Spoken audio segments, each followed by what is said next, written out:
So yesterday, I don't even know if I talked to myself. I can't remember. And I woke up and I felt like so suicidally depressed. I couldn't even move. It was so painful. And then sort of decided I'm going to the island. And then I felt like I could move again. And I managed to shower yesterday, not today yet. And I took some of the vitamins that Peter Smith told me to take, and again I took some today. Usually I take them twice a day and at bedtime, but it's kind of like once a day happening. And all of a sudden I felt like a little bit more creative and like I can do things.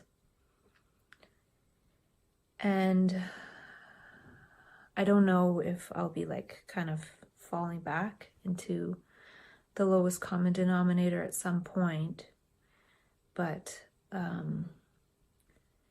couple things. Last night I had this weird experience. I woke up in the night, and I don't usually wake up in the night, and somehow I knew it was the middle of the night, and I checked the time, which I never do, and it was 2:29.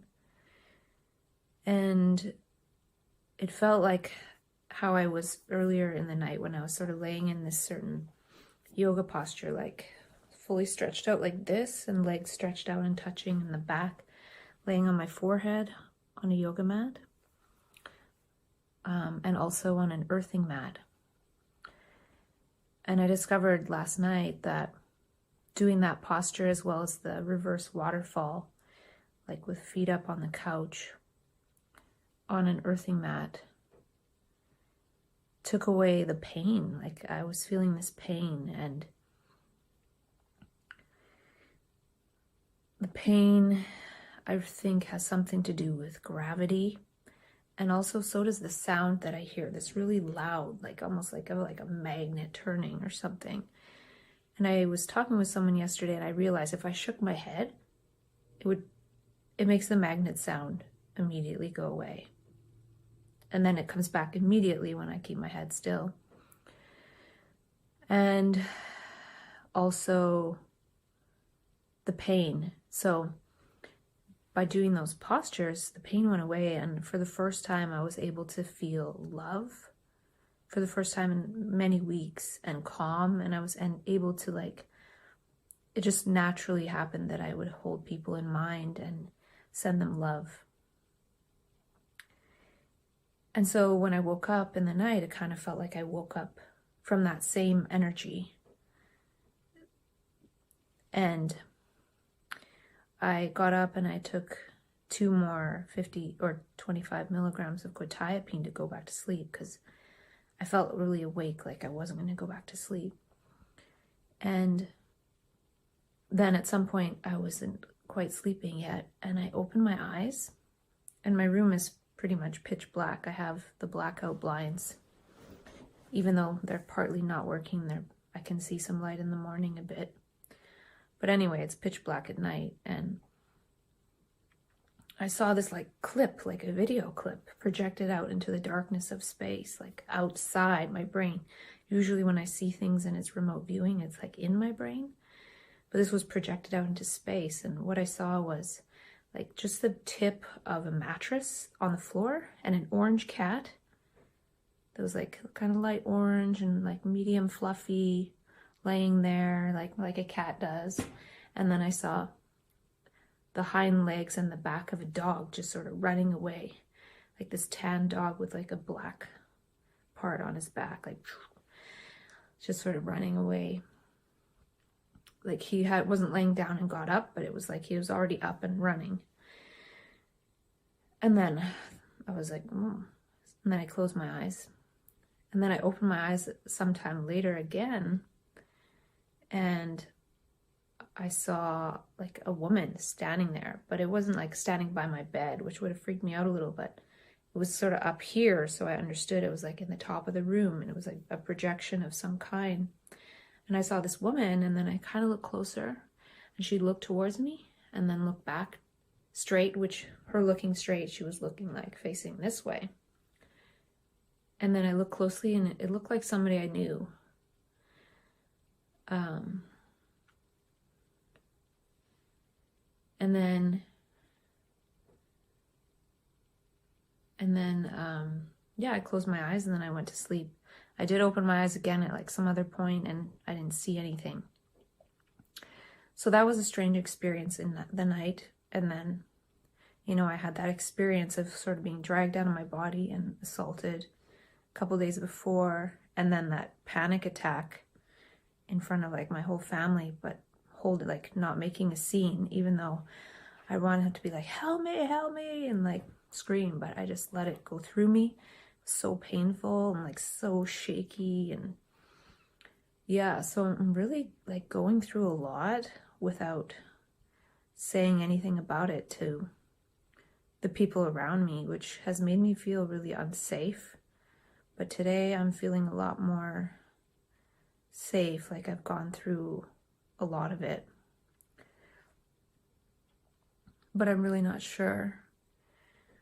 And so, you know, going from one day feeling like really suicidal to today feeling a little more creative. I talked with my brain twin last night for like an hour and a half, and then today for an hour and a half. And he's creating an idea, and I was telling him about what I had tried to create. And interestingly, part of what he said yesterday inspired me to start thinking about what I was creating again, because he was saying like, basically he was saying that he found out that,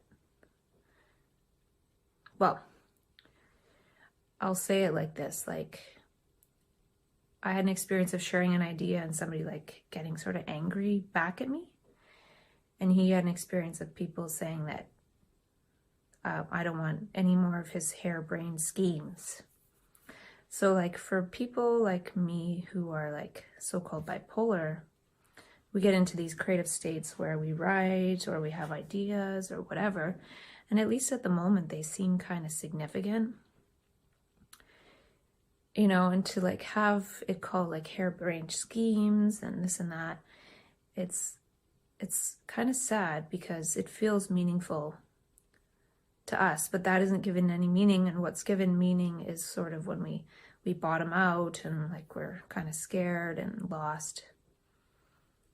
You know, and I've talked with myself extensively about how that kind of happens, and I've lost this process of self-dialogue with myself and the vitamin process. And yesterday, taking a bit of vitamins and starting to talk with myself again a little bit. You know, or talk to the phone. It's probably listening to me, you know, like the AI, it listens and stuff. And so just doing that a bit is helping. So I think as hard as it's been to not have this process, getting back into the process and quickly feeling quite a bit better possibly shows that it's a pretty good process for me. Maybe for other people, maybe the laying on the earthing mat when this pain comes could be really good as a thing, like a really powerful gesture. And maybe it wouldn't have worked before now. Like maybe I had to go through all that pain that I was going through. And so many times I wanted to call for help from the mental health system, like the hospital or something. And I think I'm past that point now. And I really didn't think I would get to this point, this time. Like this has been really excruciating. And maybe it's less excruciating now that I have this time to talk about things with myself a bit. And I've learned a lot. I will say that I ran out of CBD oil last night, so tonight will be the first night I don't take 10 milligrams of CBD oil with the medications that I've been taking, and I don't know if it's good to mix those or not. I've just been sort of taking the meds at night and not taking the vitamins, but hopefully now if I take the vitamins and the meds, maybe that'll be enough. I think ultimately we don't really need these vitamins and stuff, but I feel that since we're going into sort of this space of energy and like less physicality and lighterness, which isn't a word, but like this lightness, taking the vitamins as a gesture of also wanting to stay embodied. And I do have a hypothesis that people like us who kind of like go into these energetic states and back down, we need more like vitamins. I don't know if it's true, but the way I've sort of started to feel quite a bit better quickly could at least say that maybe I'm supposed to share this process of taking all these vitamins. Maybe not. I don't know. Like, I don't know what I'm supposed to do, but in the year that I've been taking them, I haven't been depressed or anything, so it could be helpful, even though it's sort of expensive and things like that. But, so, Peter Smith, balancingbrainchemistry.co.uk, I think helps. And it helps me, and he's helping other people. And I don't need to learn all that and become a naturopath because he's already doing that. So I don't know what my role is exactly, but yeah, and speaking with my brain twin and his frustration, I feel like I want to create like a warm line for people to share their ideas, to have it listened to. Because something that I've realized is the power of attention and what we pay attention to. And Dr. David Bohm has a quote from one of his videos on YouTube that says, whatever we take in determines what we are. You know, so what we put our attention on. And 2 days ago, I spent the whole day watching like random YouTube videos, and they weren't all like high quality spiritual woo-woo ones. Just sort of random, like some of them like people with their embarrassing bodies, or, you know, things about AI or different stuff like that. And I watched one where it was about different like AI and technology. Of course, that AI robot, Sophie, and her saying like, if you're nice to me, I'll be nice to you, and all of that. And then one part was showing this technology where they rigged these little drones and created it as like a super intelligent swarm, so they can basically release thousands or maybe millions of these little drones from like an aircraft carrier. And they kind of show them coming out beautifully in the auditorium, you know, and everyone's like, woo and wow. And then he shows that the drone can basically speed right into a human head right here and release gunpowder that's inside the drone and take that person out, like, and I'm sure they can program to target certain types of people, and everybody's cheering, and the guy's like standing on stage saying, oh, for X amount of money, you can get this, like releasing all these drones from a plane and killing whoever you want. And that just was kind of freaky. And I was thinking to myself, I feel kind of afraid of sharing to, you know, not influence people, or like I don't feel like I want to harm anyone, and somebody could take something I say and take it to the max or whatever. And I guess anyone can do that, and people are blabbing on Facebook all day long, and I don't really do that. And but anyway, I'm like, oh my gosh, like we got to do something here in the world. Like this feeling that bipolar people get, like, I have to save the world or do something to save the world.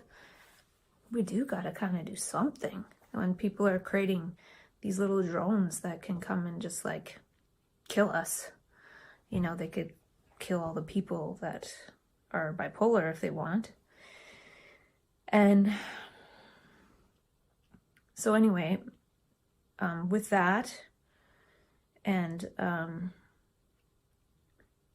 other things, I'm sort of like, okay, well, I think I need to get back to creating my idea and taking these vitamins, and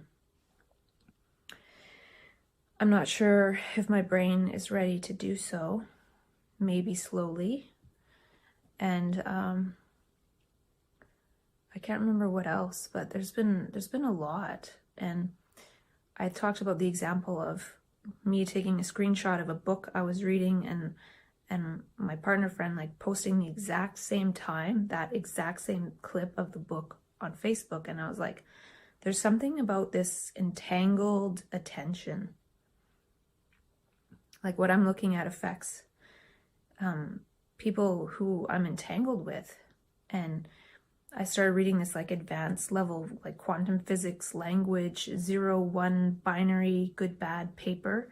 Like it's like a scientific paper. And then my partner friend sent me something with like 0-1 binary code of like good, bad. Like it was almost the exact same thing, almost right after I read it. So, you know, I've had this experience talking with myself and unfolding things for myself just by talking aloud for the years. And then like in the time, oftentimes I'll get an email the next day that kind of says exactly what I just said to myself. And I sort of unfolded it in my own process just by speaking from like nothingness. I feel like there's this speaking and writing from this nothingness place. It's kind of like, it's like we are a black hole ourselves, and you know, these little bits of information can come out of the black hole and like be creative or something. And I'm really seeing, or I've seen several examples of that. You know, even the other day, I finally wrote an article for my blog on the synchronicity thing I'm creating. And it was pretty intense. And then I kind of bottomed out and I did feel depression and stuff. So I'm a little leery about getting too much into it right now. But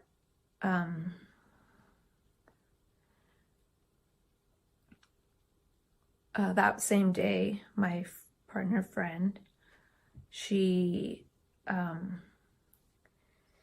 was like, oh, will you send me some of your dialogue so I can listen to it? So like the day that I was sort of getting back into my idea, she was interested in listening to something I had to say, which didn't feel like that was happening.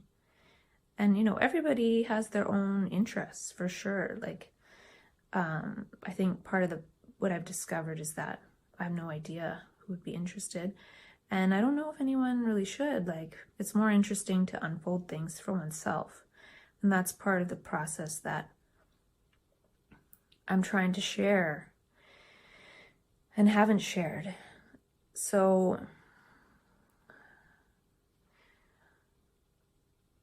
anyway, like if someone can create this intelligent swarm of little drony robots to like blow people's brains out, maybe together as like bipolar transconscious people, we can create something to,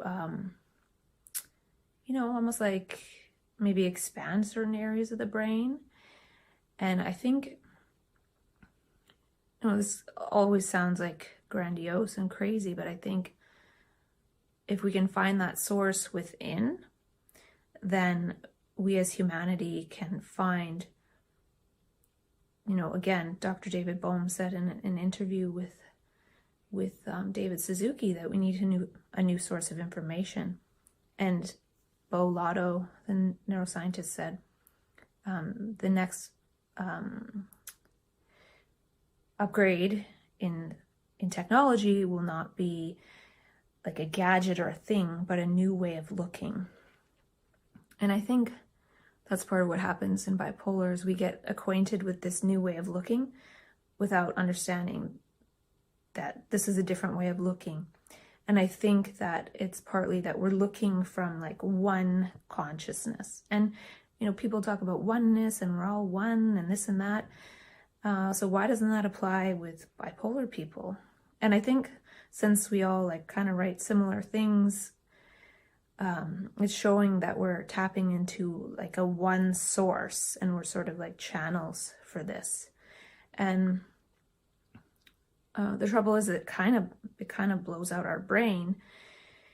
And then I don't think it has to, but the fallout is really intense and painful, and it's a dip deeper into the self than, like, usually we're like up and down throughout the day like this, but since we go up, up, up into this creative source, we go down, down, down, deeper into the ego stuff and conflict and,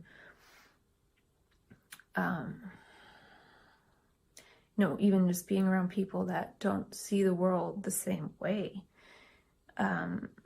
There's some kind of conflict in that, and I don't think it's wrong. Like, I think this time I've learned possibly how to weather that in a very intense way. Very, very intense. And, I don't know if it's over, but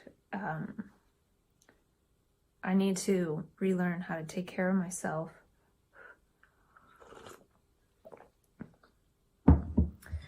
Or learn how to share this idea, which is creating idea sharing. And one thing I realized, and I might have already said this, but I'm forgetful, is that just having someone to listen to the idea.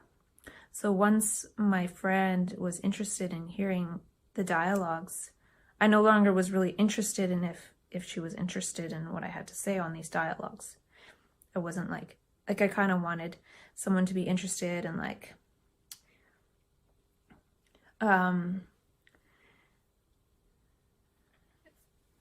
interested in, sorry, I got distracted. Like, interested in the ideas, like, just as like, say I'm in a low state and I'm like talking about how I'm feeling bad. Like, I had this experience throughout, like when I was going through the struggle the last month, even just saying, I feel guilty, I feel like I'm gonna kill myself, just saying it out loud, then it kind of went away. And then all of a sudden I didn't feel like I wanted to, but I had to say it and have someone hear it in order for that change to happen. If I kept it inside, then the pain kept going. And I wasn't able to fully talk about everything I was experiencing. And I think going through it that way this time gave me a different perspective, seeing that I can internalize it and go through it and not make what's happening inside me, which has nothing to do with what's happening now. Like, it does, like, it's the past, but right now, like, my Maslow's needs are good. So there's this energy that wants to like create drama in this space where, in a Maslow's way, hierarchy of needs, I'm fine, but it wants to make like some kind of dramatic situation. And I felt that when I had that, quote, panic attack, and everyone in my family was there, and I had to sort of pretend it wasn't happening.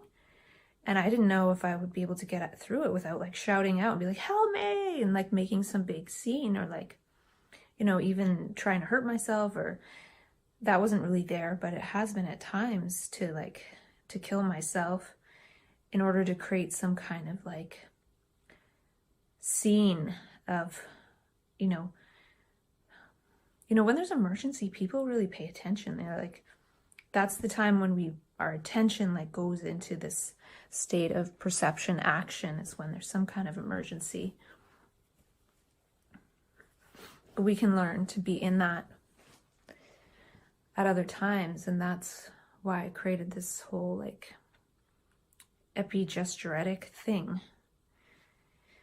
And right now I'm talking about all this from a place where I don't even have the energy to practice what it is that I'm saying. But that's the thing, how we go through these different states and then have access to different modes of being, or different like quote moods, or different states of expression or movement or gesture, or like how we want to be altruistic or not. I think I learned something about altruistic harm reduction because I did give a lot away this time, which I'm fine with, because this person is someone I really love and care about, and now I need to learn how to translate that into loving and caring about other people who suffer the way I do, because I went through some crazy suffering this time, whereas last time the suffering was minimal, and then the time before, tons of suffering. So it seems like, yeah, there's just a lot of this suffering, and we all suffer as human beings. And I've been suffering in such a way that it's wanted me to like end my life. And wow, it still could happen, for sure. So I think that's partly why I'm trying to make it so maybe there's another role for us to share ideas with each other. And my hypothesis is that it's from the same source. And if it's from the same source, these ideas don't belong to anybody. So that's the only way it's going to work, is if we really like, these don't belong to anybody. You know, if somebody creates something out of something, good for them. Like, that was meant to be, obviously. Because for me, I've had so many ideas and I haven't been able really to create any of them. I've been able to like do this self-dialogue process, but I haven't been able to like create anything that I've had an idea of. So why am I holding on to them, and why would I care if somebody else was able to create it? Because if they are, that's great. If it's a good, decent idea worth exploring, and somebody has the capacities and talents and abilities and resources to be able to do that, like, good for you. I really don't. And I get to the point sometimes where I'm laying there on the couch and I can't even move. So I feel like I need to kind of plan for the lowest common denominator. I've seen so much, like, it's hard to explain. Like, I've kind of seen how physical diseases can manifest, and how, you know, these things come about in the play of consciousness and relationship and everything. And I don't know if it's right or wrong, but, you know, I feel like there's an energy that could put me in like a catatonic state, and I could get diagnosed with like catatonic schizophrenia. I've also seen how I could get diagnosed with some kind of like early Alzheimer's, or like multiple personality disorder, or borderline personality disorder, or even maybe like attention deficit. And also, what was the other one? Oh, like even like some kind of like sociopath or psychopath, or like so many things. I've just seen like these plays in consciousness that could lead to this direction of like ending up with some other diagnosis than bipolar 1 with psychotic features. And I've worked really hard this time to not create like drama and transfer this pain that's psychological, internally emotional, of the past. And there's a lot of it that I've felt of what I've done, and what, you know, quote, others have done, and all of this and that, and just realize, like, just like allow it to pass through the body. And it actually takes its toll on the body, because it's all stored in the body and it's been sort of forgotten and suppressed, and then it comes up and, you know, it wants to get replayed or repeated somehow. And then when that doesn't happen, there's a lot of physical pain. At least that's part of how I'm seeing it, and taking the responsibility to be with that pain. And it's been really excruciating at times. I did learn through this process the power of human touch, because sometimes I'd be in excruciating pain and I'd get like a leg massage by someone and the pain would be gone. So like human touch, you know, it maybe says how whatever that pain is, that emotional pain from the past, had it been received with some kind of like compassion and hug, maybe it would have been dealt with then, but it was sort of not quite dealt with. And there's so much that still just isn't possible to deal with. So it's just like, why bother with the past? Even though the past can come up and want to create some kind of bother, and I don't think that will ever end. But yeah, I've been able to be with a lot of it, and maybe there's a lot more. Like even now I have a subtle pain here and in my leg a little bit, and so I'll probably do that gesture of laying on the earthing mat, because it's something about like gravity. There's something about resetting the body by laying on the ground. And you know, my partner was saying for a long time, like, do this posture of laying on the ground like this, and I didn't really do it. And then finally I just sort of did it myself, and it helped. So you know, oh, she was right. But the thing is that with these gestures and these things, like, we do need, well, I feel in my experience that I need enough space to start making the decision to do it myself. So if I'm always told, like, do this now and then do this and then do this, it's sort of like somebody else is making the decision to help me live. Like, because the gesture to do something about the pain is like, okay, I want to live. I want to live through this. But it's being pointed out by somebody else what to do. But that's kind of what happens in the psych ward. It's like, here, you're in the psych ward, take this pill, you know, there's the TV to watch.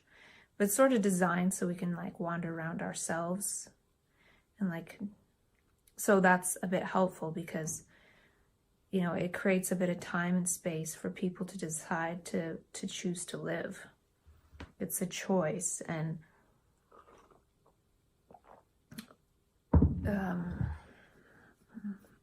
yeah, so it's just been, I think now I've sort of chosen that.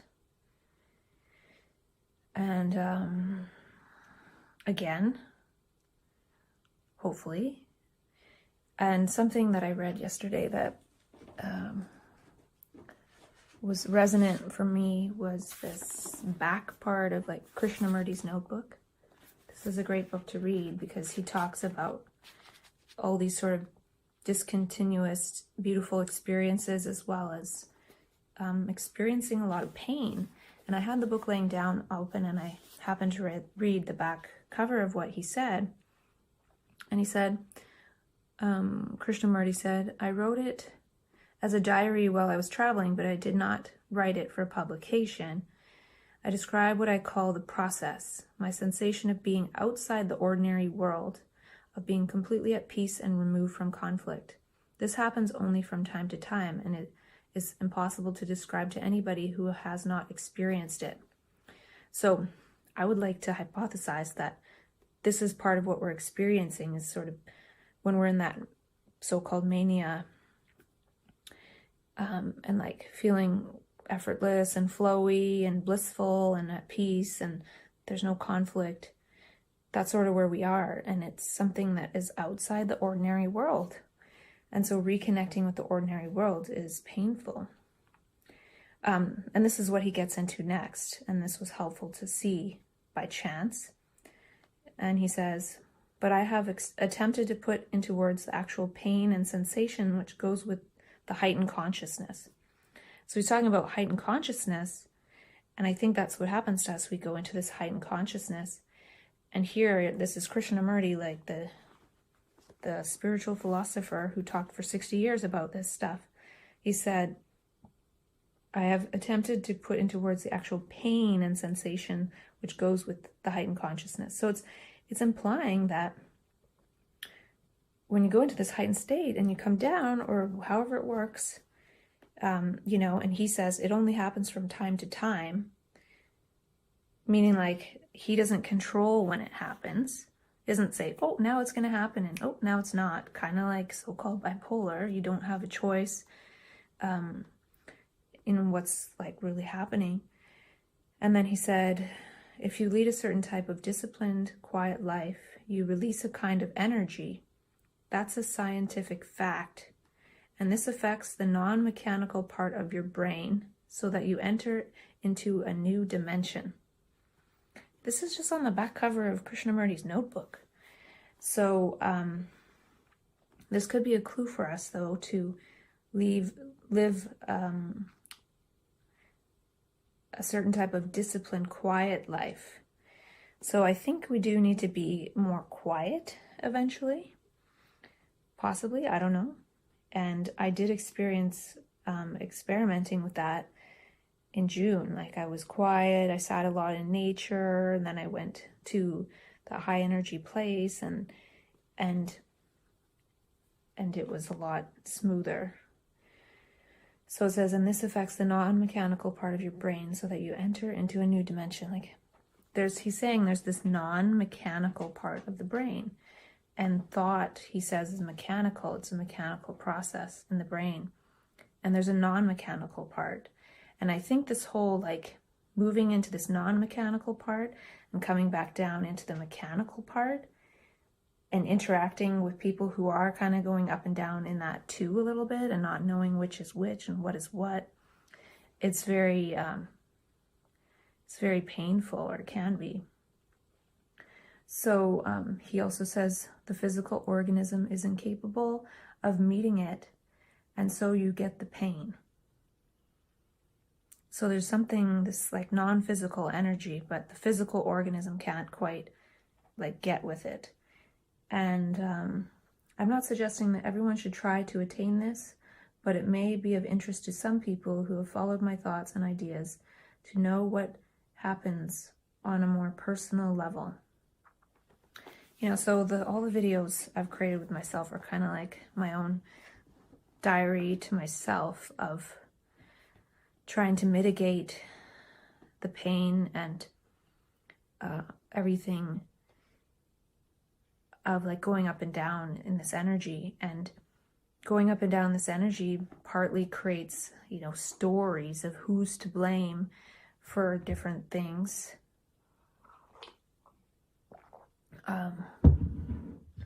And I think that's something I've seen more recently, is there's nobody to blame. There's nobody, like, there's nobody there. Like, there's no separate self. And it's kind of really hurting my brain to act as if there is. And so that's why, like, getting into this kind of like swarm consciousness could possibly be helpful. And just, you know, I found it really helpful to listen to myself, and maybe that's all this will be. But it could be helpful for us to listen to each other and have people who don't mind listening to other ideas. So,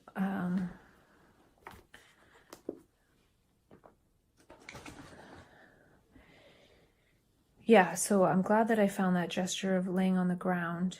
And, you know, let's see what else. I did a bit of writing because I haven't been talking to myself. Yeah, yesterday was the first time I took this lithianase stuff.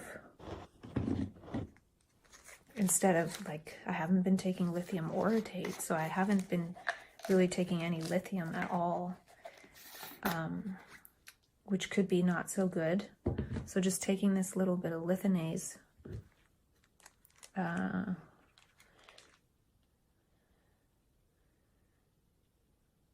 50 mcg. I don't know. Dr. Peter Smith on his website talks about getting away with just taking that little bit of lithium.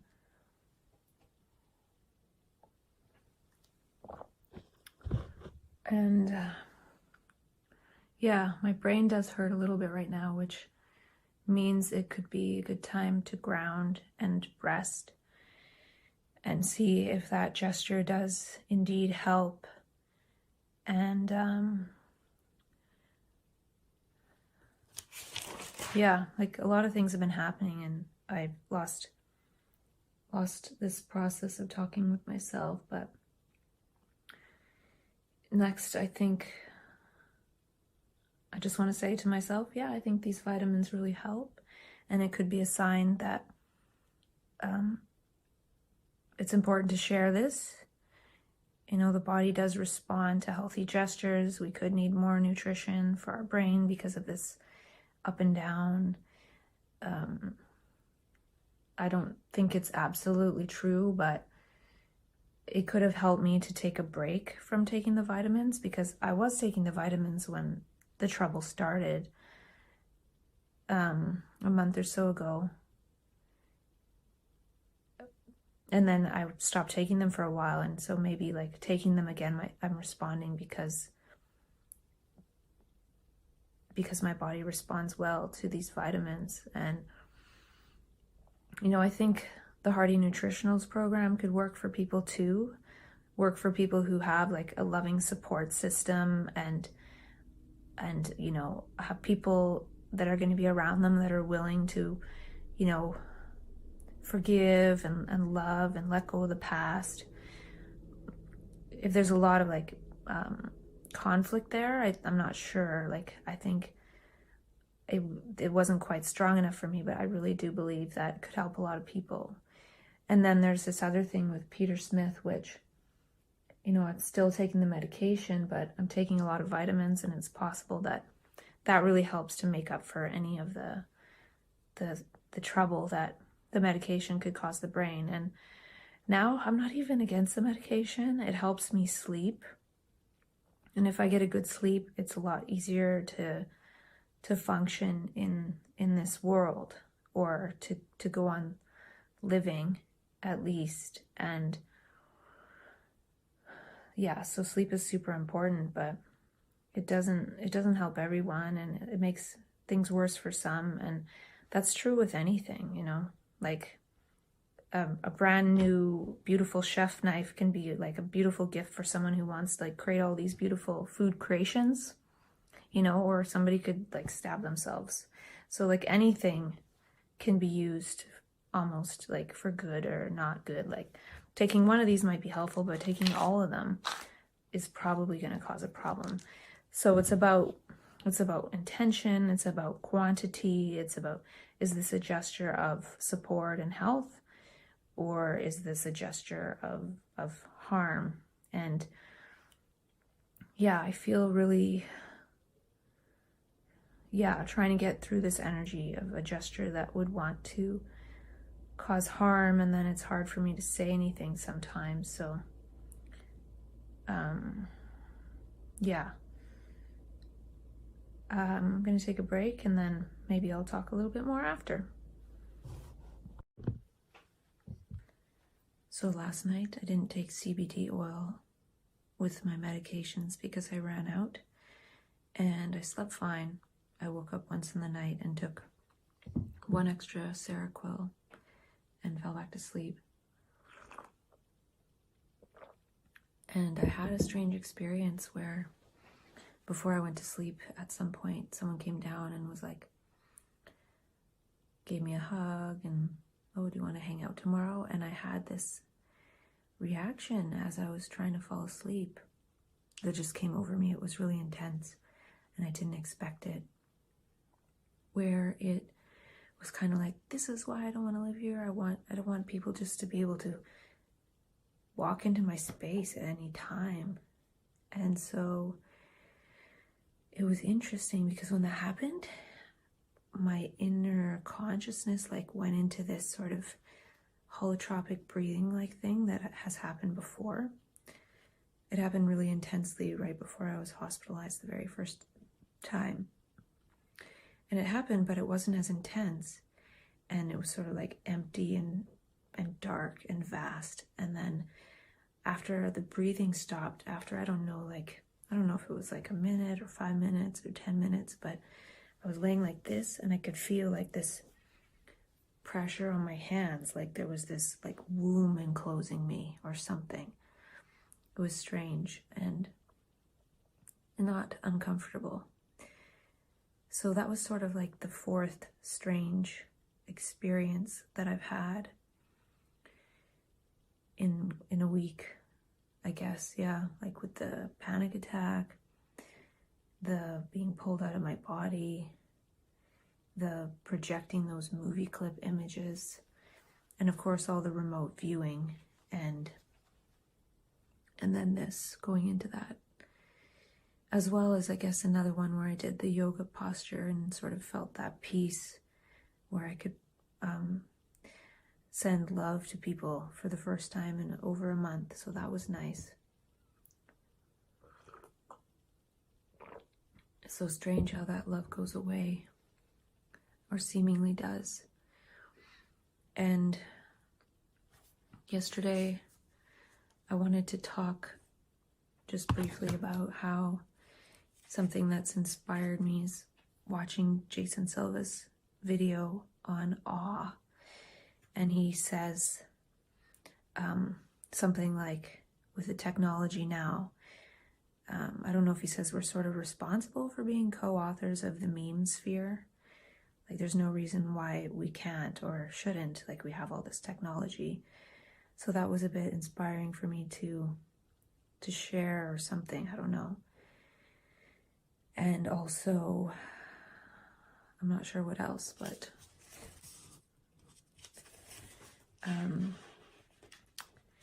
then I came across, I just sort of looked on my shelf and I started reading this book that I have already.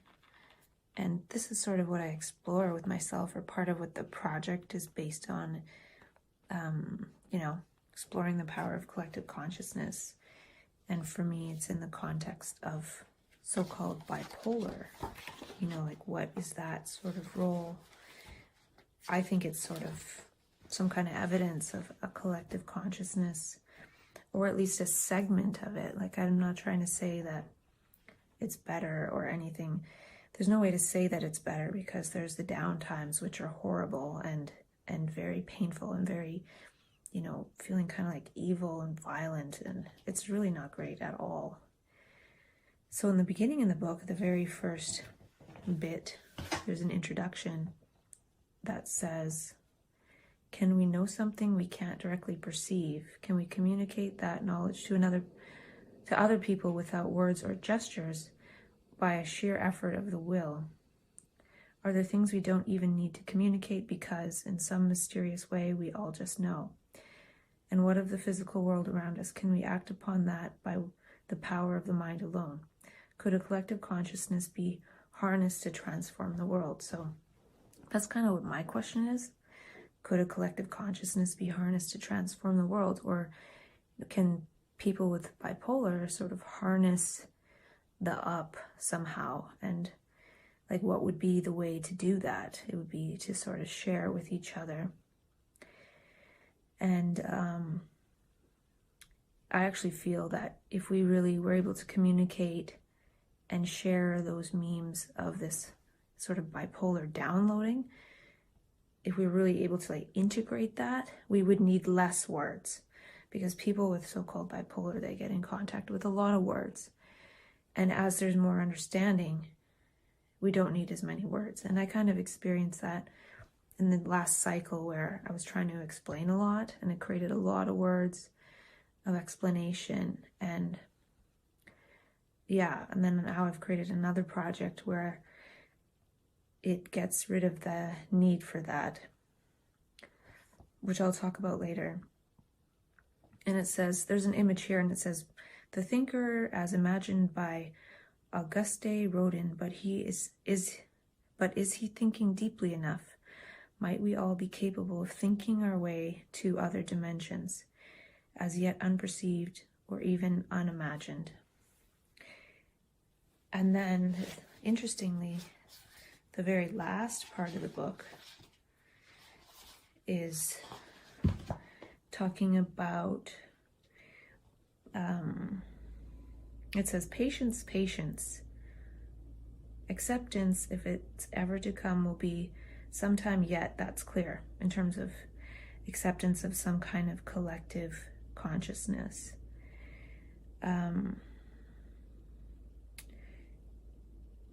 again and again in history, researchers have had to take on not just new thoughts, but whole new paradigms, had to unlearn what they thought they knew and how they thought they knew it, and go on learning. But this does not in any way absolve noetic science of the responsibility to be a science. Any conclusion that it wishes to draw will have to be stood up the same old way. And then it says, high hopes are invested by many in the global consciousness community. Working, thinking, researching together, we might achieve great things. So that's kind of what I'm trying to create with this synchroversity thing. It's a place for working, thinking, and researching together. And, I feel that it's possible that we don't even need to, carry out anything. It's just the research and, sharing ideas and talking about them the way the scientific community does.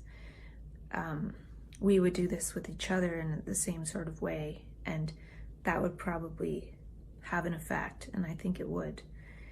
And, then supporting each other when we're in the self-consciousness, when the self comes back. And then,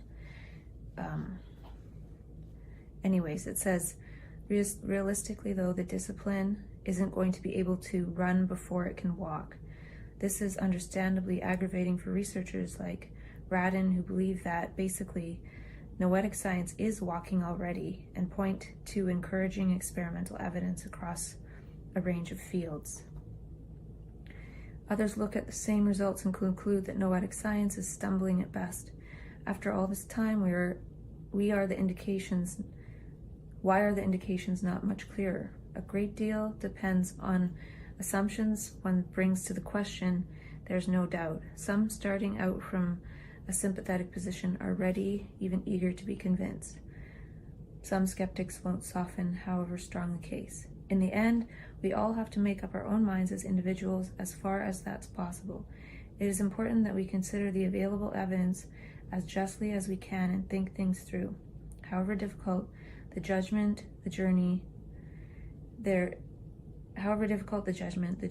is likely to be life-changing, challenging, and revelatory, taking in fundamental questions of cosmic and individual existence. Whatever we decide, we're in for a heady time. Whichever side of the fence we finally come down on, it won't be time or study wasted, that's for sure. And that's a nice last sentence of the book for me, because it says, whichever side of the fence we finally come down on, it won't be time or study wasted, that's for sure. In terms of coming down on the side of the fence of there's no collective consciousness, or there is some kind of collective consciousness and intelligence. And I think there is, I really do. And I think when I talk with myself, it kind of proves it every day.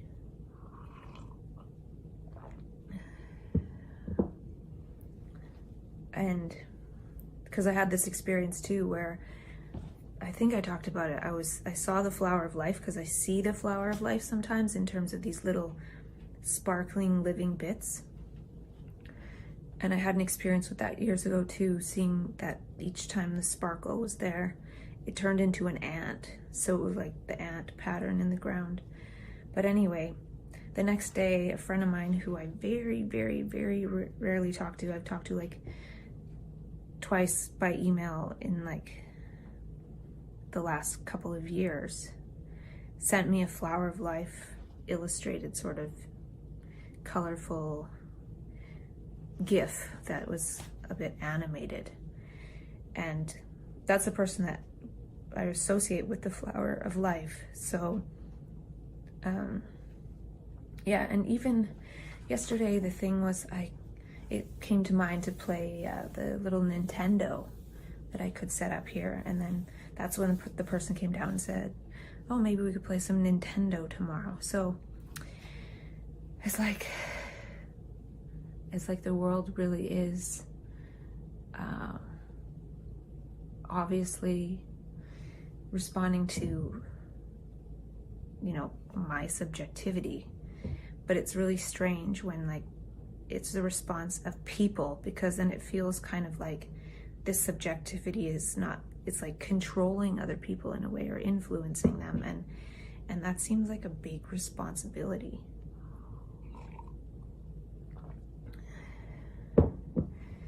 But anyone could write anything and that influenced somebody, and so I don't know, and then on page 35, not that I want to say too much about it, but it says,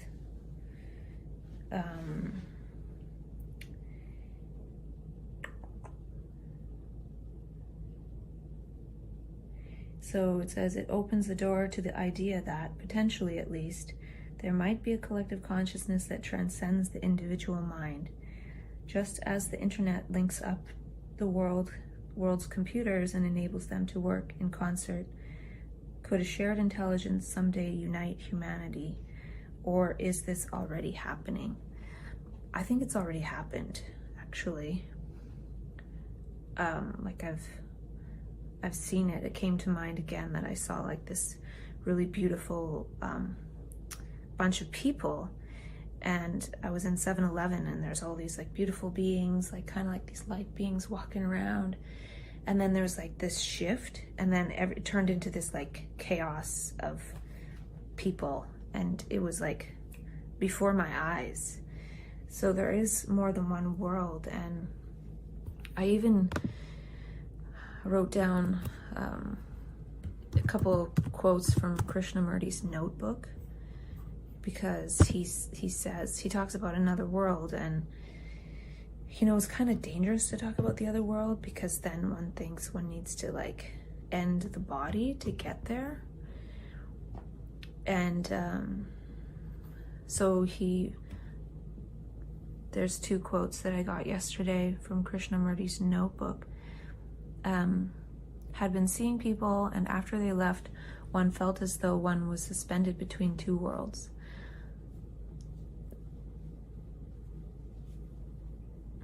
Then presently the world of the process and that unquenchable intensity came back. Why this separation? The people one saw were not serious. At least they thought they were serious, but they were only serious in a superficial way. One could not give oneself completely, and hence this feeling of not being at home again. But all the same, it was a strange experience. That's from page 37. And then there's another one. Woke up early with that strong feeling of otherness, of another world that is beyond all thought. It was very intense and as clear and pure as the early morning cloudless sky. And that's page 43. So this is like Krishnamurti, somebody who went around teaching the world for 60 years, talking about another world. And then, if people are in the hospital with bipolar and they're talking about like another world or another dimension, or special messages or something coming from another world, then we're crazy. So what I've learned this time in the process is how to sort of keep more of it to myself, and I feel quite a bit better today. I took some of my vitamins and I ordered a few more.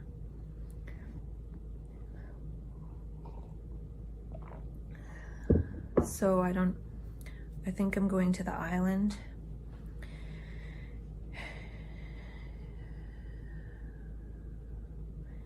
I'm not sure if it's good to go or stay here or what, but yeah.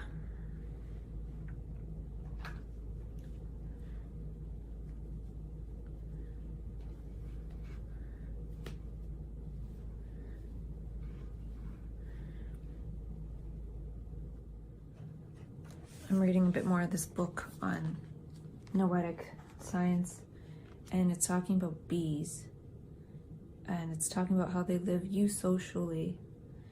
A community of worker bees would be well fed and equipped but barren, because they need the queen for reproduction. A queen alone, or even with her drones, could not cope with the immediate needs of life, because they need the females that are infertile, that gather nectar, make it into honey, and make the wax cells in which the honey and eggs are stored. So it says, only if all perform their functions will the hive as a whole survive. So that rhymes. And not only that, if we're sort of a hive as humanity, I feel that people who are so-called bipolar also have a certain function, which is to go into that other world, you know, participate in, like, bring some of that energy into the other world. But, you know, if we were sort of cared for and protected, like maybe we had harvested some nuggets of wisdom that might help us get to the other world, we might have something to share with people. But generally we get, you know, medicated until we have a mental illness and afraid of our consciousness and going into that space. And I'm kind of afraid of it now because it was a really intense road back. But yeah, I do think there's something to us creating some new roles. And I also remember having a bit of a dialogue with somebody quite a few months ago, and they were talking about how Krishnamurti shared that if we have an insight, it's kind of our responsibility to share it, because an insight belongs to everyone. It's not a personal thing. That seeing is for everyone. So we need to share these insights, and not for any kind of use, but just when we share it, we acknowledge that it's not ours, it doesn't belong to us, and it's for everyone who cares or happens to partake in it. So that's part of the reason why it would be good to collect our insights and share them with each other, because that's just kind of what they're for. They're to be shared, and that could be part of the mechanism of it moving to us towards being able to be in this swarm consciousness. And I think that if we're able to create a different role for ourselves, which could literally just be sort of sharing the insights and looking at them and whatever, and then also living a totally regular, awesome, normal, simple life. Just as people who work in whatever profession, they're not doing that all the time. But by doing their profession, they're somewhat fulfilled. And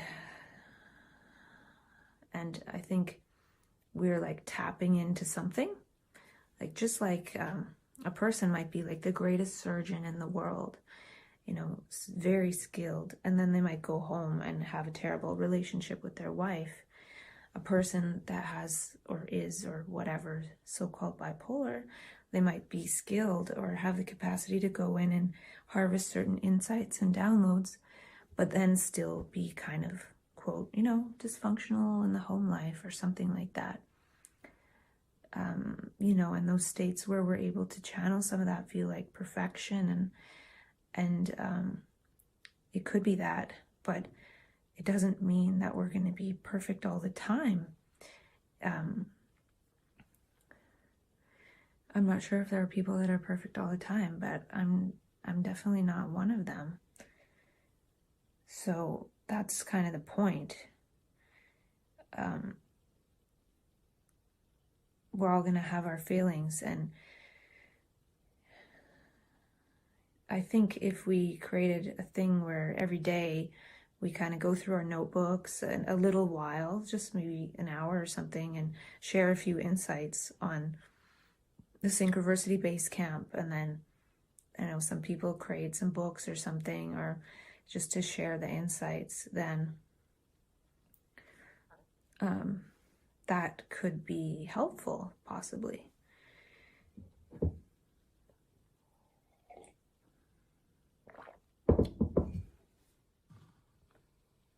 part of what I've realized through this cycle is, according to how quickly I've responded to starting taking supplements again, I think that that immediate response is the body kind of relaxing because it's starting to get the nutrients again, and my brain's feeling like I will take them, so it's feeling more comfortable. And I think it means that I do need the gesture of these nutrients in order to stay grounded,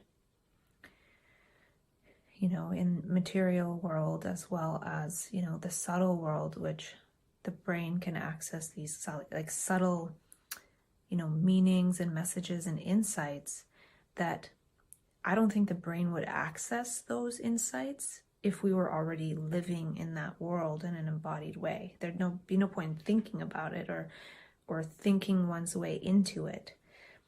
And then the thinking one's way out of it is like, the equal and opposite fall to the rise. So, I need to find a way to stay kind of grounded and help other people. So I think, the self-dialogue and the vitamins are helpful, because speaking some of those insights and discoveries out loud, basically there's nobody to listen to that. There's a whole system designed to listen to when it falls out, and we have these stories of self and pain and past and trauma and all that, and they just basically give us pills to quench that. So I think taking the vitamins helps to quench and ground some of the higher states. And I don't really know where that leaves me in terms of being portable. And there really is something to the power of human attention. So I think, I think I might try to utilize that in some way. And also the power of the human gaze and the power of human touch. AI can't duplicate the living power of a human attention, but oftentimes we usually try to get information and bring it into the brain from the outside. And if we get something from the outside, it's already been created, so it's already not alive anymore. And then we take these bits and then we use those to speak. And I feel like this is why it's essential to get into contact with the source within, because that's the only way there'll be some kind of, I was reading in the Krishnamurti talk, he talked about the creative flame. So it's kind of like having the creative flame as the way one speaks as well.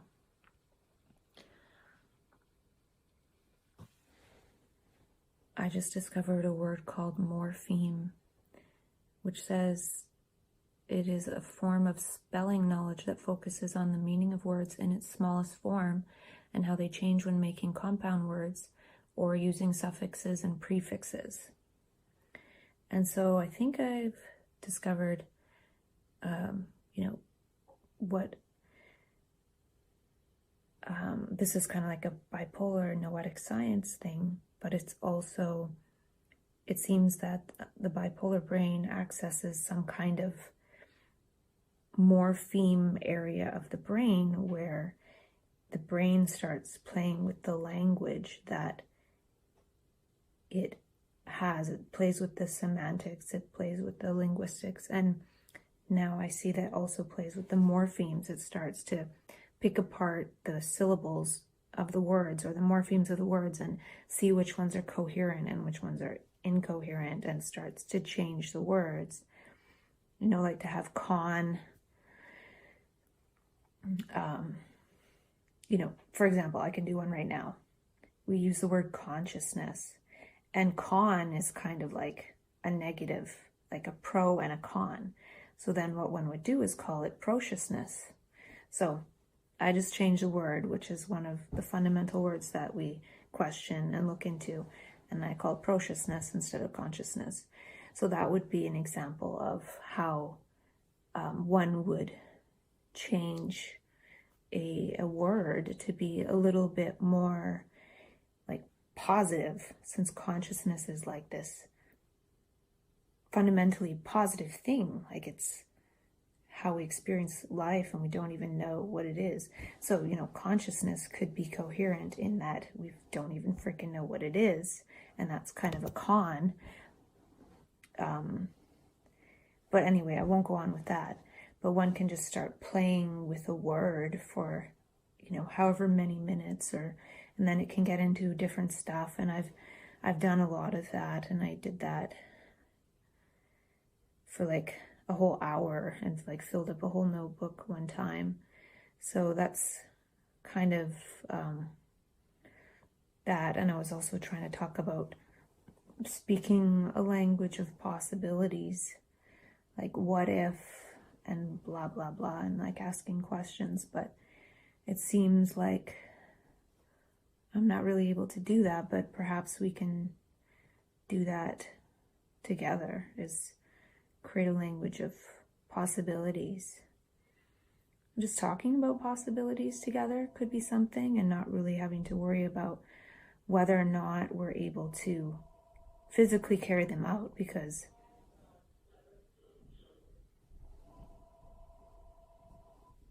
yeah. So yeah, all this talking with myself is like raw data. I really don't know what's helpful or what's not helpful, but for me it's partly to understand from where one is speaking. Is it from a bank of stored up knowledge, or is it from this sort of inner source? And I was watching something on Nikola Tesla, and it said he did everything 3 times. And sometimes when I'm in this state, I have to do things 3 times. Like, it kind of won't let me. Like, I put in my password, it says error. I put in my password again, it says error. And then I do it again, and then it's fine. So I don't know why that is, but it could be something to do with the 3 bodies that we have that Ken Wilber talks about. And yeah. And then the other thing that I thought of yesterday was like a new concept of AA, which is artificial attention. And basically I wrote down, it's a hypothesis that a lot of our attention is artificial, in that, we're attentive to certain things and we make certain things salient because we've been programmed to do so. And so we gather this information from the outside. But the other thing is that when we start to inquire and question within ourselves into that emptiness, then the answer comes in manifestation. So it's not like acquiring knowledge and acquiring more and more and trying to sort of get somewhere, but by being nowhere and going into this nowhereness or nothingness and asking, then the answer is there. Like, when I talk with myself, I've talked about how I'll unfold something and understand it, and then the next day I get an email about that same thing. So as sort of like a confirmation of my own understanding. And when we, with our attention, discover things, for ourselves, doesn't mean it hasn't already been discovered or by other people or what have you. It just means that with our attention, we sort of understood something, and that isn't artificial, in that there's a whole intelligence of the living world that will respond to us when when we understand something. So it's sort of like reversing the process of how we process information. And it's not really from like the inside out, but it's from like nothingness to somethingness, like unfolding something instead of trying to take a bit and put it in somewhere in the brain. It's like there's this nothingness in the brain and we unfold part of the brain, and it makes the brain make new connections, which we can do by taking stuff in too. But like here I've been working on this project of like this sort of possible swarm intelligence consciousness of bipolar, and you know there's other ones too, but this is the niche that I'm kind of working in because of my experience.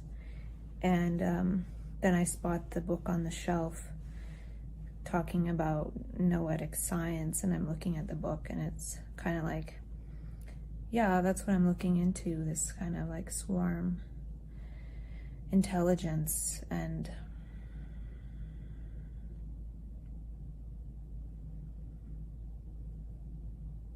yeah. And so yeah, there's a living source within us, and we can inquire inwardly and not know, and this reverses the process of that. And that's what we need in order to like think together, is to start from not knowing. And this is what like Krishnamurti's inquiry is about too, is not knowing anything. And I really feel like I don't know anything at all. And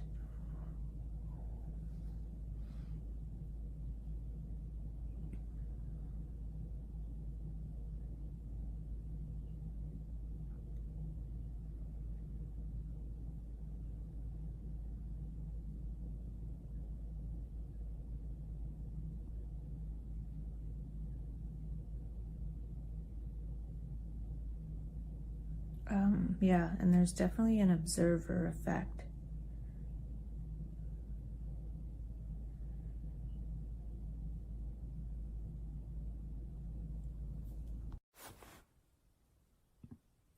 Today, I showered for the second day in a row.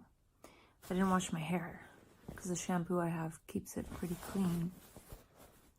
But I noticed that by being in the shower, I kind of downloaded a song, and I don't have the skills to make it a song, or even the skills to sort of translate what I hear in my head into the exact melody or tune, or even know if that's the best way that it should be in a song. But it was something like, it would be nice if you tell me I'm beautiful. It would be nice if you tell me I'm great. It would be nice if you tell me I'm magical. Now that I've said it, it's too little too late. And then it can go like, it's too late, and like up and late, or whatever. And then music in the background, like sort of, it could be electronic or it could be country or something. So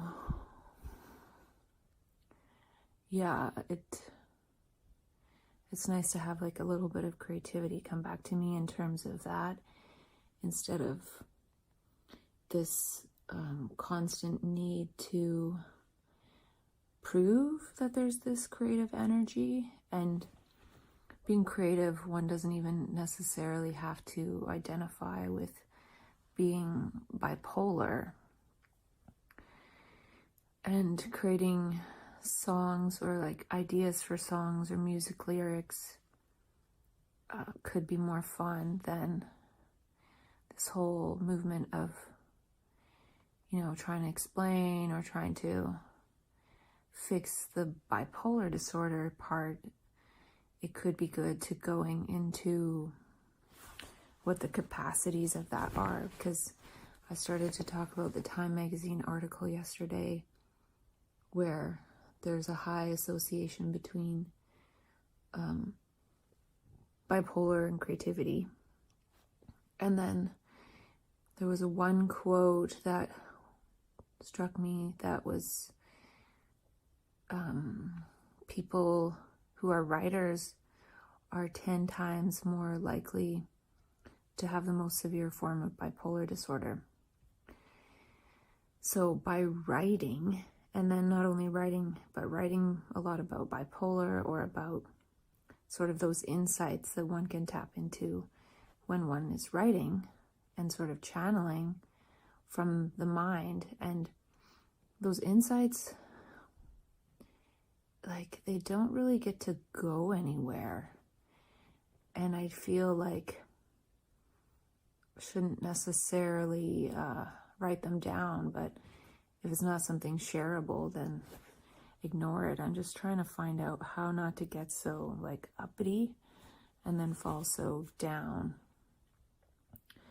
And I've talked about stopping talking about bipolar, and I feel like I just want to like utilize some of the strengths of it and stop talking about it, not creating something about bipolar, maybe.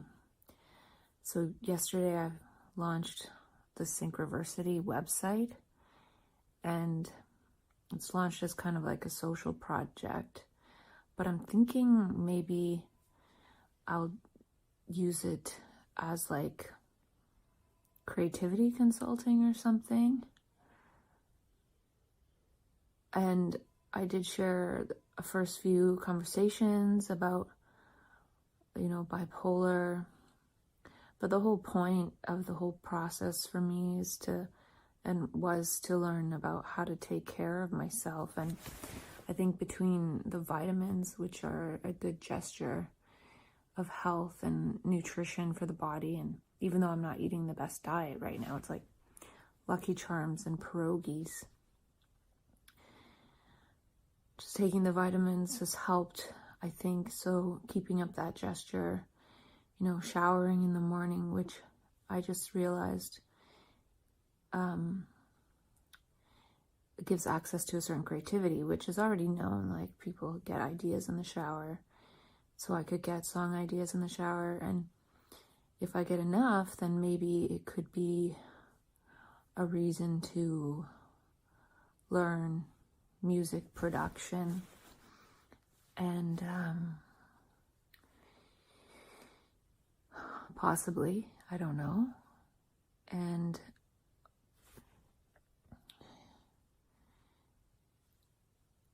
yeah, so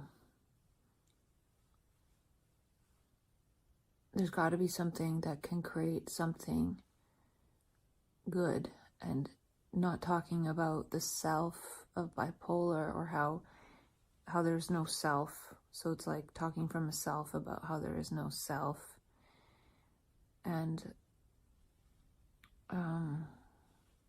yeah, I'm not sure what else. The rest is in my notebooks, which I can talk about, and I will share the game of 427 that I created for myself, and just see if I can sort of finish up that line of thinking. I started to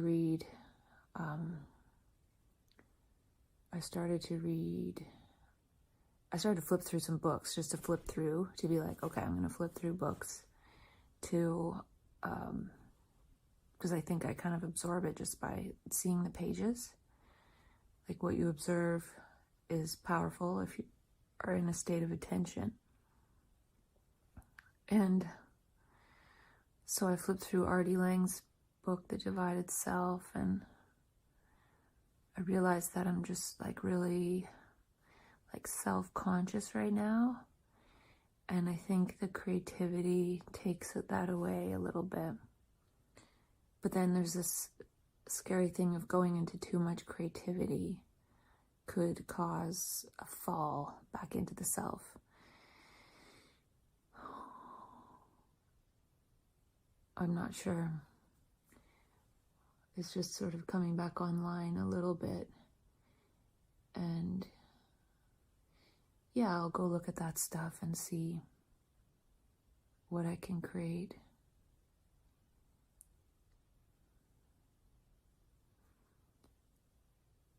Yeah.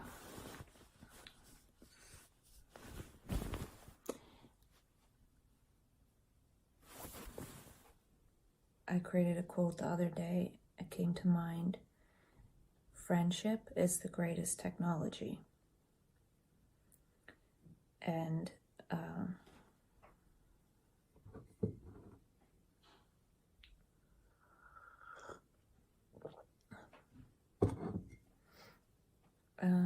I also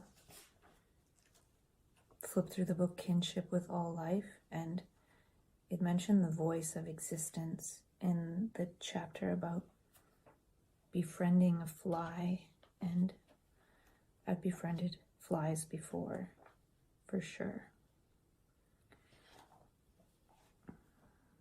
And I was flipping through this book, The Great Simulator, and it was interesting because it talked about how when you breathe, the purpose is to convert your physical energy stores into movement and airborne carbon. And I remember talking with myself about this, about how like talking, like some energy comes out with the breath. So it kind of affirmed that. So I feel like, you know, a lot of what I've talked about with myself is already in books somewhere. Like I have a pretty good bookshelf of books there. And yeah, reading books kind of creates space, you know, between the person, like between people. And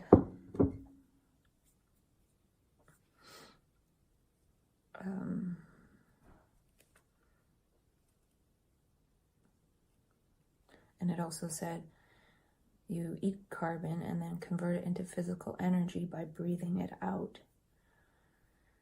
So talking does get rid of carbon in a different way, in a way of talking.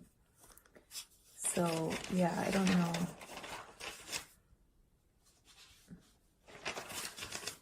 know. Yeah, so on my Synchroversity site, I sort of created the idea of listening to other people's ideas, because I've sort of like seen possible futures. So it makes sense that if I listen to somebody's idea and I've sort of gone into the future, that will resonate with that future energy and help to bring that into being for that person. I really don't know, but who knows what's possible, right?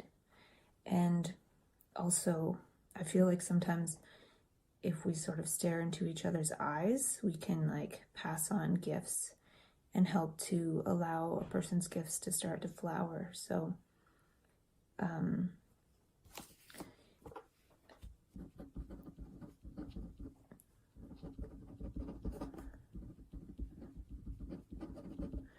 so that was one thing that I thought I could do.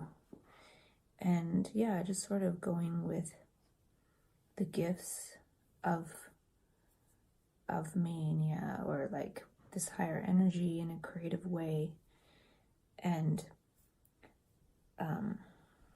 stopping the movement of needing to prove the creativity or the link, or, you know, that, or like uplift from the stigma of bipolar or something. Just start creating. So there was another quote in this Time magazine thing, and it said, oh, here it is.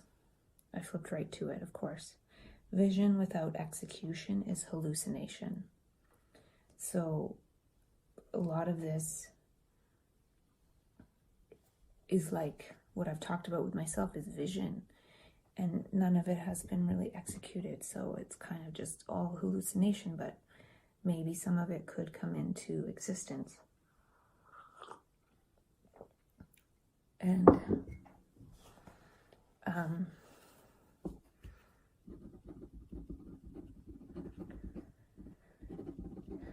yeah, so I need to figure something out in terms of utilizing the creativity. So yeah, now I have a website called Synchroversity. if you need any help with like rhymes or poetry or making up words or research into bipolar or vitamins or anything, let me know, because I keep doing this for myself and proving it to myself, but needing to start reaching out and I also thought of an idea to create an app for people like us to, if we have an idea, we can just put it in.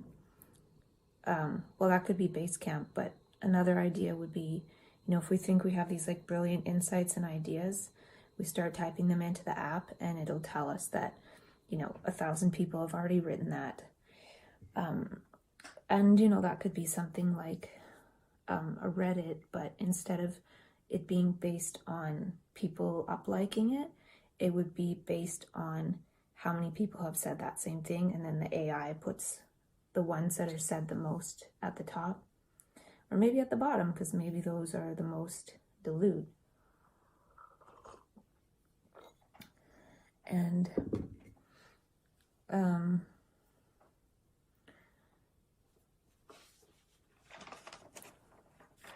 then I was thinking of putting the projects that I have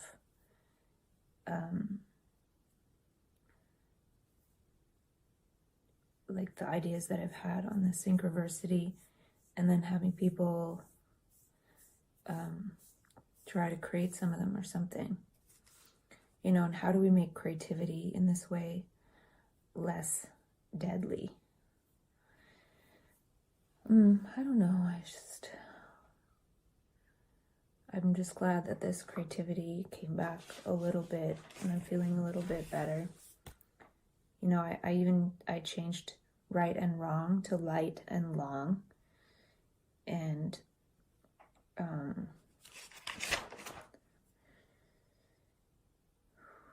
and I wrote down that we don't really have any like higher social role, except people who have managed to work in jobs. And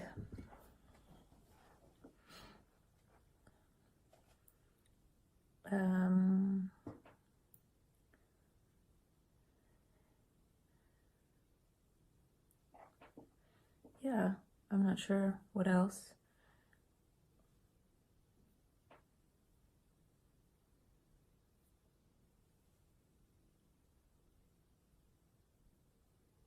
So then the 427 project is something a little different.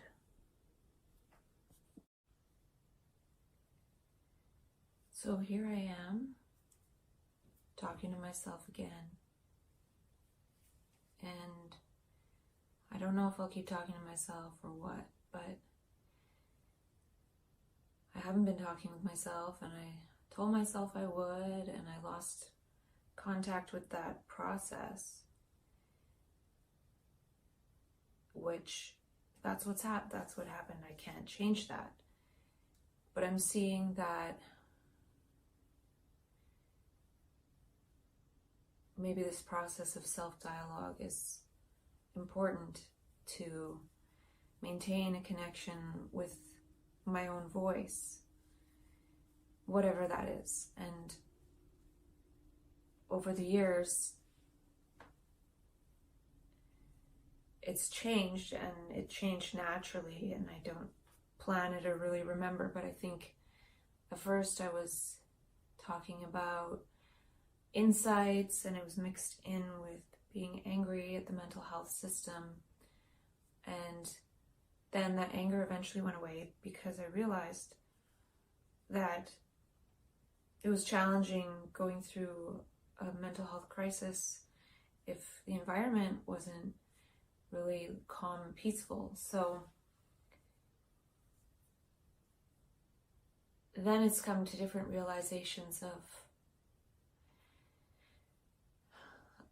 this time I wasn't talking to myself through it, but I really realized that we're not separate at all, And so this part is really boggling my mind, and I do feel a little bit more separated now, like a separate self. But it's still really strange. I went through this time, and I'm still in it, where it's just really hard to say or do anything because I'm sort of afraid to influence people in any way, shape, or form. And then I was somewhere yesterday where people are sort of being told and directed what to do, which isn't bad, but I was just realizing that if I don't sort of figure out what it is I want to do, then I'll just end up being told what to do. Like going to the psych ward or something like that, which still could happen.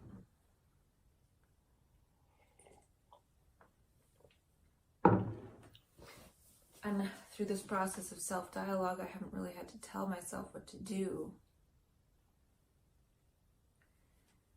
And I framed it before as not really having money for therapy every day, so talking with myself can be helpful. And so many different things. So I'm just going to talk and see what happens. I was thinking it'd be nice to be able to create something that's a little more helpful for people, like, oh, step 1, do this, step 2, do this. But my brain can't remember anything. So I made a bunch of notes on something, on how to go about that possibly, but then I forget where they are, or just sort of forget in general. So maybe I just have to do it when it comes up, or not at all. So that's why I had this process of talking to myself, and I lost contact with that because I was choosing to talk with someone I connected with deeply, and I lost this part of it in a way. There's no one to blame or anything. I'm just sort of looking at it in retrospect, that for some reason I need to speak, hear my own voice, and have something receive that. I could just say it out loud and not talk to a camera, but the phone receives that, and it receives it objectively, though it could be possible that by talking to the phone, yes, the phone is recording my voice and everything, but it could also be listening, in the sense that our phones listen to us. You know, our text messages aren't really private, something like that. If we use swipe keyboards or however it works, it's not really private anymore. So I could almost think, oh, like if I say something really smart, if that's possible, then the AI will now have access to it. But I want to go with the positive feeling that everything is here to help us, including technology. And from my experience, and you could go with the quote by Krishnamurti, the future is now. All possible futures have already happened. It's sort of a quantum physical thing. And how we jump into those or step into those is up for debate, and there's videos on YouTube about that too that I saw. And I've talked about that with myself. So there are other people out there that already have talked about some of these things that I just sort of seemingly came up with myself, or I thought I did. It's never just myself, because it's always influenced by something, but I would just start talking, and then eventually I would get to this place where I was talking about something that I never talked about before and didn't really read before. So part of this process is feeling like when I talk with myself, sometimes I say something new to myself, and that sort of informs the brain.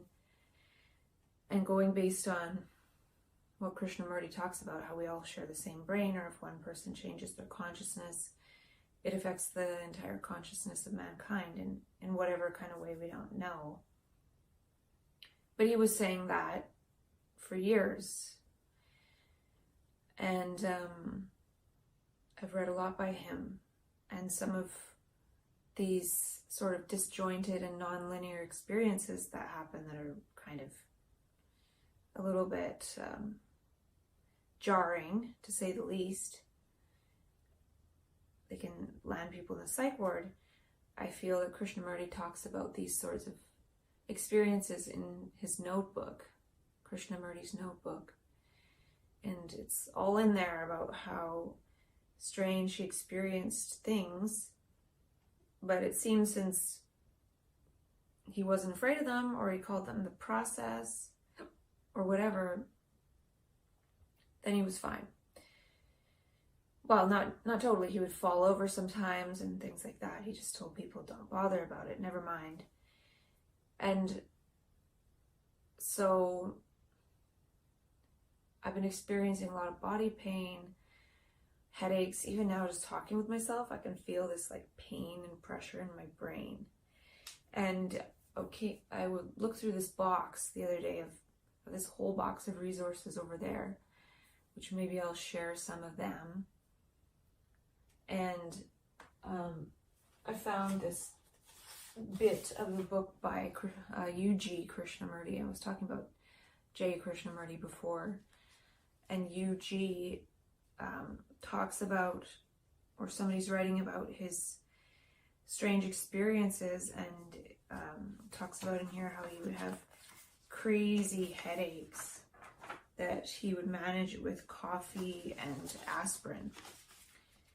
So, you know, sometimes these things that happen, I'm not saying that it's something like spiritual or to do with that, but, you know, maybe I don't need to get so worked up about these extreme headaches, or I wouldn't even call them headaches. Feels like pain, like in my brain. And sometimes it's really, really strong. And it's been going on for like 2 months. Body pain, pain in my brain, and it's nearly unbearable sometimes. So I haven't really gone through this before, but maybe I can continue to talk myself through it. And another thing too, I realized just coming back, like from being in California and then coming back to Canada, is like by going back and forth like that, it's sort of fragmented the relationships I do have. Like some friendships in California, some friendships here. And since my journey back was a little bit, it's a long story. I don't want to give all like the weird, they're not weird details, but just, I was trying to sort of create a life and you know, individuate and sort of move on. But that was happening within the framework of, quote, manic energy. And so when that bottomed out, basically I went into post-traumatic stress, afraid of everything. So with that type of energy and experience, there's no way that I'm going to have the strength to just be like, this is who I am. I have a partner now, and she's a she, and do you accept that? And just the way things unfolded, basically I'm just a coward, or I have no strength. I'm really weak. I'm really sensitive. I'm really scared. I'm really close to being like, or just really afraid of being triggered and then like trying to kill myself and ending up in the hospital, or actually killing myself and ending up in some like shittier parallel reality, like the movie The Discovery.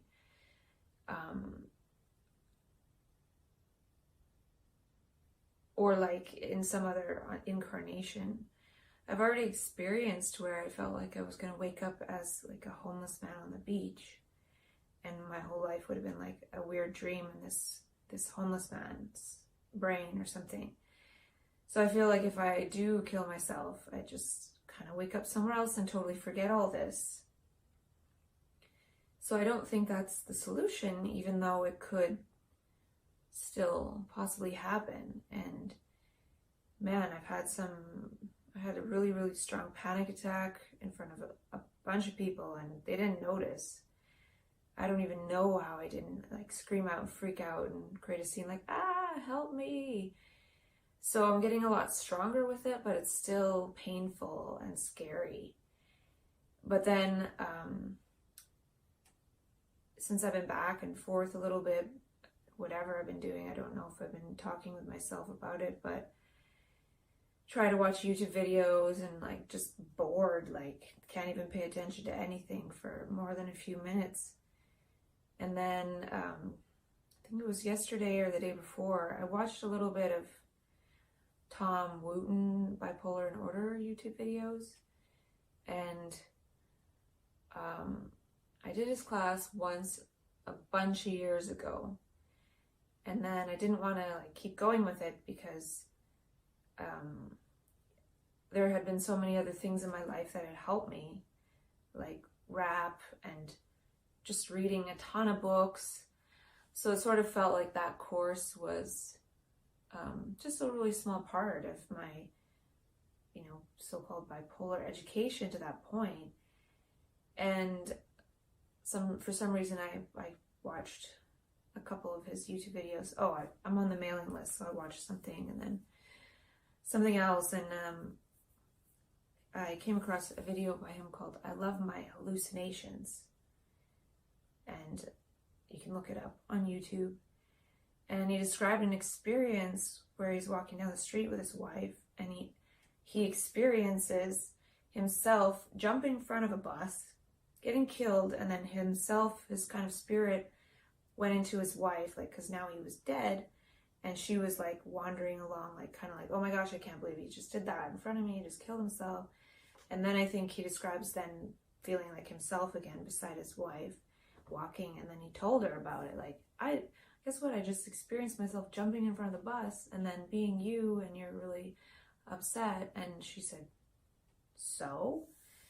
And the reason this struck me is because that's a pretty scary freaking experience.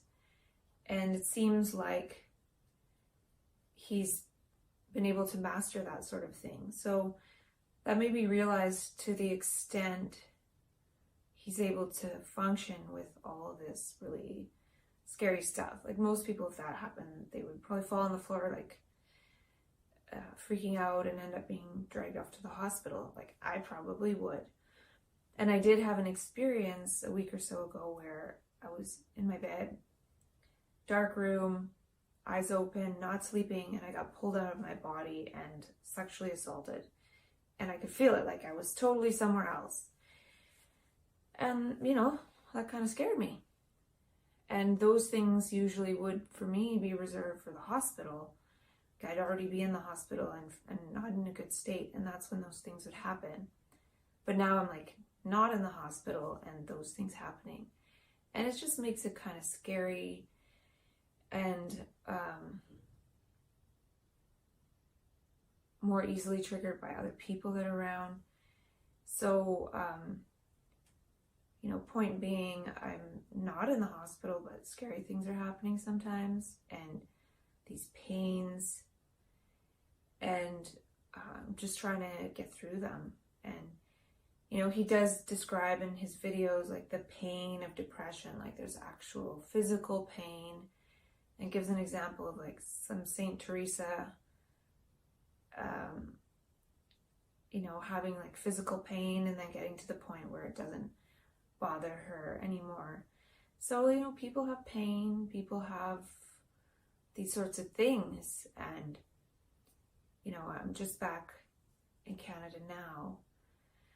So, I'm trying to think, like, now what do I do?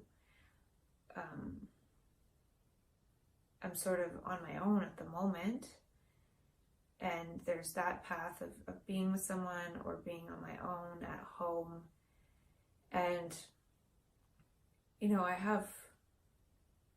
I have no strength, kind of weak, cowardly, in connection with the traits of myself that I don't really, they're just not my favorite right now. And it's really challenging. And I was sleeping this morning and had like some kind of thought come to my mind about it's all dreaming. And so I was a bit inspired by, Tom Wooten talking about racing thoughts. I don't really get racing thoughts, but he says racing thoughts going to, I can't remember what he said, but can turn racing thoughts into brainstorming. And he said, and that can lead to grandiose notions like, I have this idea that's going to change the world. And then he said, well, that's okay as long as you run it by people and make sure it's like a worthwhile idea. So it did inspire me a little bit to go back to finding out if there's a way to use some of these words that come along. And I have notebooks full of them. And it's just a matter of like, what's the type of format that would be interesting or inspiring to people. I did create the Synchroversity website, and it's sort of inspiring. It's trying to inspire people like us to start sharing our insights, mainly to establish this flow of meaning in our community of people who have brains that operate in this sort of up and down, which lately I've seen. I had a really strong example of this the other day. I was actually feeling good and, playing music. Nobody was home, so I played some music on the speakers, and I was just kind of like dancing a bit. I don't really dance, but just dancing for the sake of moving the body and being in the body. And then I was like actually creating a little bit of a song. I have like an old computer setup with a MIDI keyboard and FL Studio, and I just created this little song, and I'll put it in here.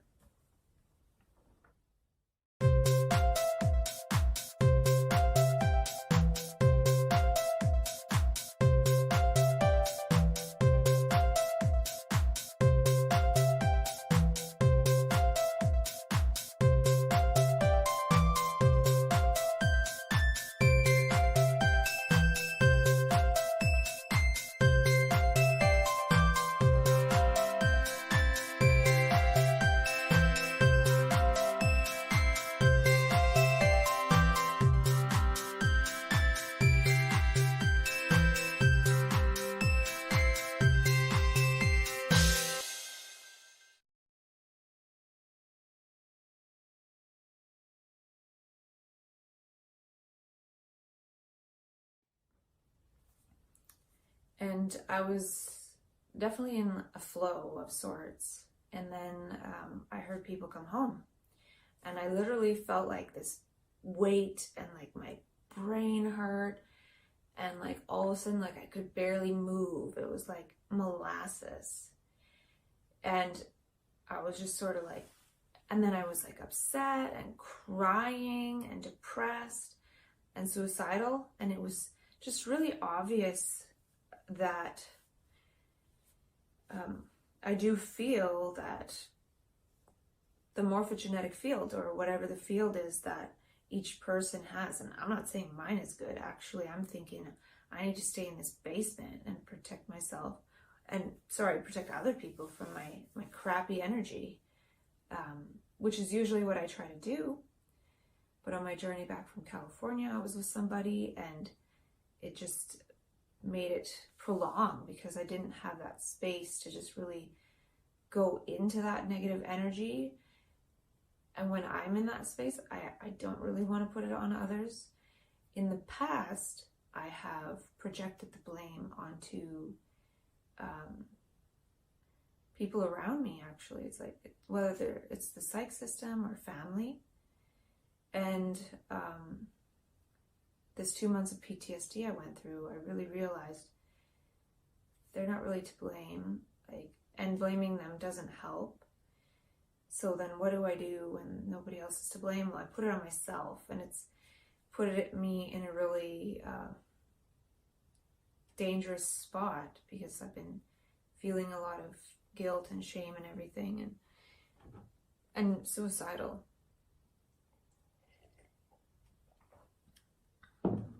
But I did want to mention that I really did notice how there's really like, there's two different worlds. There's this one where you're flowing and everything, and if you're flowing, it implies that other people can come in and disrupt that flow. And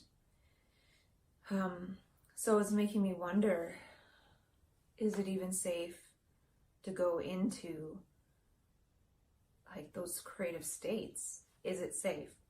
I had another experience where I was playing the keyboard, piano, just for fun. And after I stopped playing, I felt really awful too. And that didn't really have anything to do with anyone coming and going. But I do feel that if there was ever a space designed for people with this creative energy, bipolar, whatever you want to call it, like some kind of hive structure, it'd be important that each person have their own soundproof unit where they can flow in their own energy. Possibly. Maybe if it was only people with that. And it would be good if the people had their brains in order, like, I guess, like Tom Wooten teaches. And this time, through these 2 months, I have done a good job of not, getting mad at anybody or like yelling at anyone at all. But I was really desperate at times in terms of feeling like I needed professional help. And it could be because I haven't been talking with myself. Right now I really feel it in my brain, like right here. It just hurts talking to myself. But it's not as painful as sometimes. Like sometimes my whole body really hurts. So anyway, there's this creative flow, and I feel like when I'm in this lower state, not really functioning,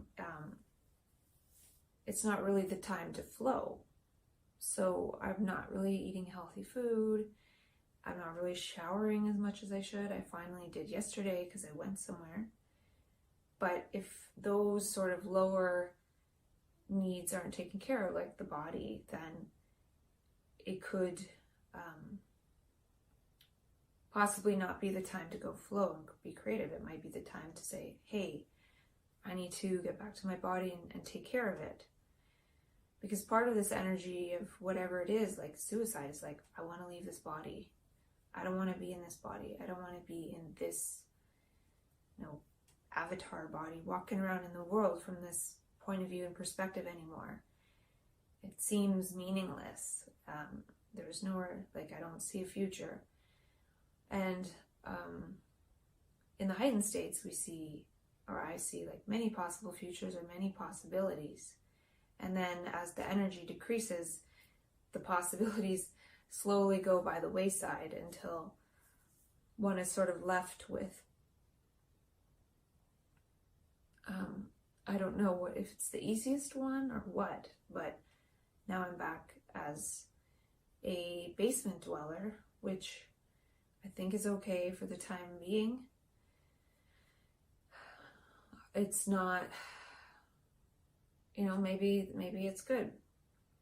I do have a sense that I'm supposed to try to appreciate this, having food, clothing, shelter, a roof over my head. Of course, I appreciate that. The other thing, though, is I really do feel there are certain sensitivities in bipolar, like you know, the sensitivity to the morphogenetic field of others. And, you know, it's hard to get into the flow when those other energies are around from other generations. That's how I feel. I don't know if it's true. Like, because one could think, well, I'm affected if somebody comes down here and physically interacts with me and starts talking with me. But if I can hear someone talking upstairs, that's affecting me. Or if I can't hear anything, it still affects me. I just like to know that my movements and what I'm doing are sort of not being observed. Because when it's being observed, there is an effect. Just like, say I get mad and I yell out and nobody's around, well, nothing's going to happen. But if I'm in a psych ward and I get mad and I yell out, those observers are going to come and tranquilize me and throw me in an isolation room or something. So it matters who's around and who the observers are, and who the observers are is who it creates a person to be, like a mental patient or family, like a daughter or something, like these certain roles. And you know, there's nothing wrong with those roles at all. Like I'm in the process of trying to get reconnected with the mental health system because I don't know if I need a medication change, or, you know, I might even ask for ECT just to see what it's like, just to see if it, you know, blasts out some of these intrusive traumatic memories. Like, I don't really need them. They are not really helpful. And I've also might talk with Peter Smith, the naturopath from balancingbrainchemistry.co.uk. I'm taking his supplements again, but not really perfectly, because I get up, I eat Lucky Charms when I should really take some of the empty stomach vitamins. So I eat and I have some of the vitamins that I take with food, and then I let the food settle, and then I take the empty stomach ones. So I'm not quite back with that. And it took me days to order some of the new vitamins I needed. It's just really slow, really slow, what I can do in a day. And that's the thing. It seems like if I try to force it before it's really ready, then it falls back, and that jump is really painful. I've talked about this with myself before in terms of how we can maybe display as moody to other people when we're in this creative flow and people sort of interrupt it. We could maybe kind of lash out, but it's like, it's a way to create space in a way. It's like, it's a faster way to create space. Like if I'm in the flow and somebody comes to my door and I just say, get the F out of here, they'll leave. Whereas if I say, well, you know, I'm in this creative flow and you just interrupted it, or can you please go away, I'm busy. I don't know. I'm not sure how that works, but I see how that sort of change in energy, like speeding up and slowing down,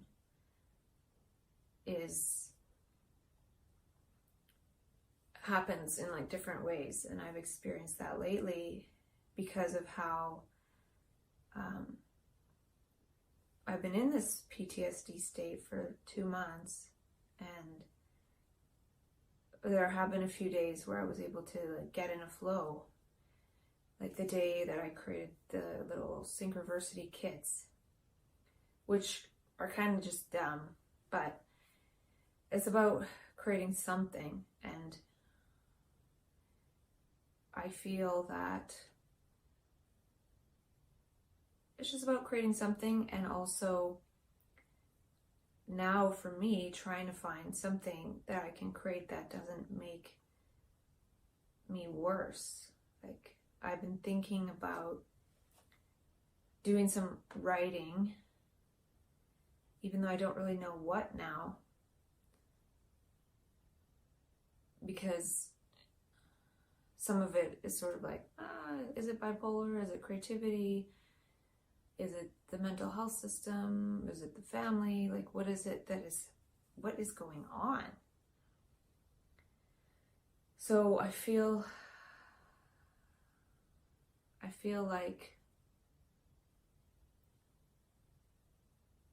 yeah, the clues I got from Tom Booten were like, right.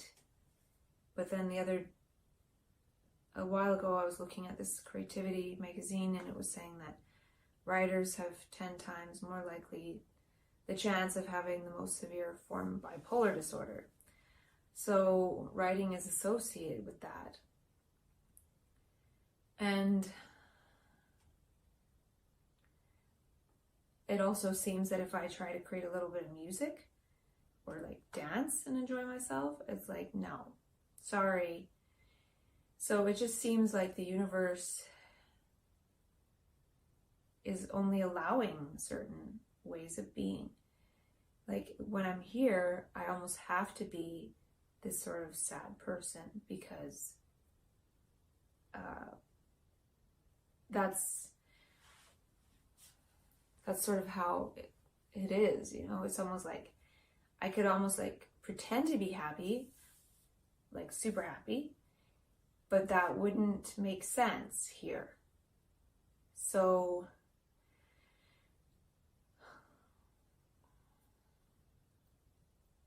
yeah, it's just really confusing. It's like being a little bit of a prisoner, but of one's own mind. Like, I know I'm in my own prison here, and I put myself here because there were other possibilities being presented along the way, and I couldn't step into them because of how my brain was in PTSD. But I really don't know. I don't know.